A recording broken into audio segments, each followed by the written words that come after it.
Пешке салып пісірмей-ақ, бірақ дәмді әрі тез жасалатын десерттің рецептін іздесеңіз, онда бұл видео тура сізге арналған. Себебі бұл рулетке сливкидің да, миксердің де қажеті жоқ. Ол үшін үйдегі кез келген печеньені алып, майдалап үгітіп аламыз. Үстіне 2 ас қасық какао салып, араластырып қоямыз. 2 бананды алып, тазалап, ыдысқа саламыз да блендермен езіп шығамыз. Егер блендер болмаса, вилкамен де eze берсеңіз болады. Бананды печеньенің үстіне салып, араластырамыз. Бұл бізде рулеттің наны есебінде кетеді. Егер печеньенің басы бірікпей жатса, біраз қасық қаймақ қосып жіберіңіз. Пергамент қағазын керекті мөлшерде кесіп алып, үстіне жаңағы банан қосылған печеньені салып, жайып шығамыз.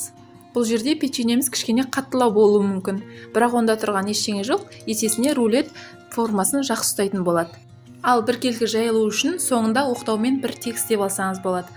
Енді оп-оңай жасалатын кремді дайындаймыз. Ол үшін сүзбеге біраз қасық қаймақ және 2 ас қасық балды қосып блендермен езіп шығамыз. Егер бал болмаса, жай ғана шекерді де қоссаңыз болады. Кремі осылындай қою, әдемі болып шығады.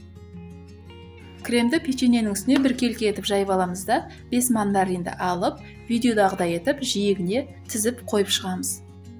Пергамент қағазының көмегімен рулетімізді асықпай, ұқыптылықпен орап шығамыз. Сосын осы рулетті тоңазытқышқа шамамен 2-3 сағатқа салып қойып қоямыз. Дастарханға қояр алдын мен осылай бетіне шоколад құйып, және оның бетіне қант ұнтағын сеуіп шықтым. Жасалуы өте оңай және құрамындағы заттары да өте пайдалы болғандықтан балаларға да қорықпай бере беруге болады. Сіз де жасап көріп, отбасыңызды қуантып қойыңыз. Рецепт ұнаса, жақындарыңызға да жіберіп қоюды ұмытпаңыз. Сіздермен болған Замира.